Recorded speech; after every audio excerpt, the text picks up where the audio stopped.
और टीजीटी के लिए बताएंगे हम कक्षा 9 से 10 के लिए, और पीजीटी के बारे में बताएंगे कक्षा 11 से 12 के लिए। तो चलिए देखते हैं और सबसे पहले शुरू करते हैं प्राइमरी टीचर।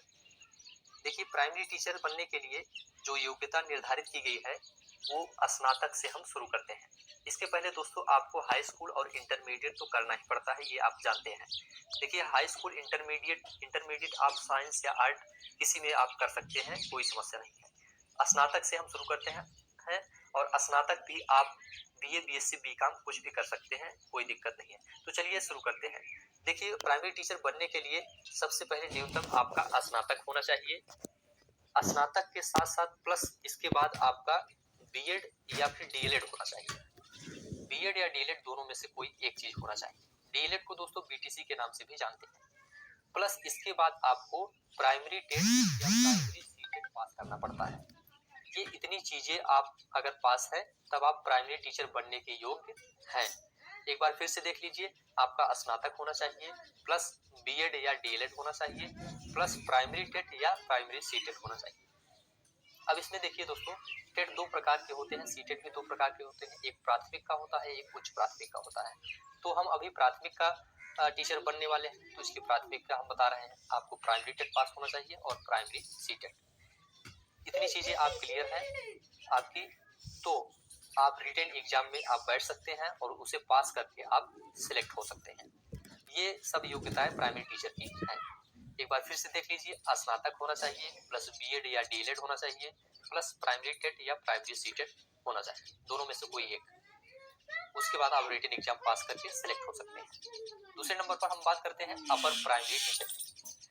ये कक्षा 6 से 8 के लिए टीचर होते हैं। इनके लिए जो योग्यता निर्धारित की गई है, उसका जो योग्यता है उसके लिए 50% स्नातक के साथ आपका बीएड या फिर डीएलएड होना चाहिए, प्लस आपका अपर प्राइमरी टेट पास होना चाहिए या फिर अपर प्राइमरी का सीटेट पास होना चाहिए। मतलब उच्च प्राथमिक का टेट आप पास हो या फिर उच्च प्राथमिक का सीटेट पास हो, दोनों में से कोई एक, बीएड हो या डीएलएड हो, दोनों में से कोई एक। और स्नातक में आपका 50% अंक होना चाहिए। ये इतनी चीजें आपके क्लियर है, तब इसके रिटन एग्जाम में आप बैठकर सीधे आप सिलेक्ट हो सकते हैं। अगला नंबर आता है टीजीटी का, जो कक्षा 9 से 10 के लिए होता है। तो टीजीटी को हम ट्रेंड ग्रेजुएट टीचर के नाम से जानते हैं। इसके लिए जो योग्यता निर्धारित की गई है दोस्तों, वो है ग्रेजुएशन प्लस बीएड। ये दो चीजें आपके पास हैं, तब आप कक्षा 9 से 10 के लिए टीचर बनने के लिए योग्य हैं। और इसके लिए टीजीटी के लिए आप रिटन एग्जाम में बैठकर आप सिलेक्ट हो सकते हैं। बस योग्यता आपके पास ग्रेजुएशन प्लस बीएड होनी चाहिए। अगला नंबर है पीजीटी का। पीजीटी को हम पोस्ट ग्रेजुएट टीचर के नाम से जानते हैं। इसके लिए जो योग्यता निर्धारित की गई है दोस्तों, इसमें भी आपका ग्रेजुएशन होना चाहिए। ग्रेजुएशन में बीए, बीएससी, बीकॉम आप कुछ भी कर सकते हैं। तो ग्रेजुएशन होना चाहिए प्लस आपका एमए होना चाहिए, जिसे पोस्ट ग्रेजुएट के नाम से जानते हैं। ये दो चीजें आपके पास है दोस्तों, तब आप टीचर यानी पीजीटी कक्षा 11 और 12 के लिए आप टीचर बन सकते हैं। इसके लिए फिर जो वैकेंसी निकलती है पीजीटी की, उसमें आप अप्लाई करेंगे, रिटन एग्जाम पास करके फिर आप इंटरव्यू देंगे, इंटरव्यू को पास करके आप इसमें सिलेक्ट हो जाते हैं।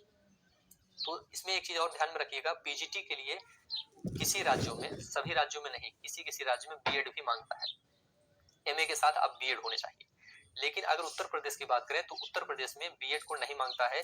पीजीटी के लिए आप ग्रेजुएशन रहे प्लस आप एमए रहे, बस उतना ही काफी है।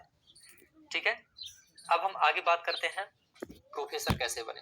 देखिए, प्रोफेसर के लिए जो योग्यता दोस्तों निर्धारित की गई है वो है, पहले तो आप ग्रेजुएशन होने चाहिए, बीए, बीएससी, बीकॉम जिसमें भी आपका इंटरेस्ट हो, ग्रेजुएशन आपका कंप्लीट होना चाहिए। उसके बाद पोस्ट ग्रेजुएशन में आप 55% अंक लाने होंगे आपको पोस्ट ग्रेजुएशन में, प्लस आपको यूजीसी नेट को क्वालिफाई करना पड़ेगा। उसके बाद आपको एमफिल या फिर पीएचडी भी करना पड़ेगा, दोनों में से कोई एक। ये प्रोफेसर बनने की योग्यता है। तो दोस्तों, आज आपने सभी टीचर के बारे में देखा कि मिनिमम क्या योग्यताएं होनी चाहिए, उन सभी के बारे में हमने बताया। आशा है कि ये जानकारी आपको अच्छी लगी होगी, और इसके अलावा भी कोई और डाउट आपके मन में हो तो कमेंट बॉक्स में लिखकर जरूर पूछिएगा, और चैनल को सब्सक्राइब भी जरूर करिएगा। अगर वीडियो थोड़ा सा भी अच्छा लगा हो तो प्लीज चैनल को जरूर सब्सक्राइब करिएगा। इसके अलावा भी कोई डाउट हो तो उसे भी आप कमेंट बॉक्स में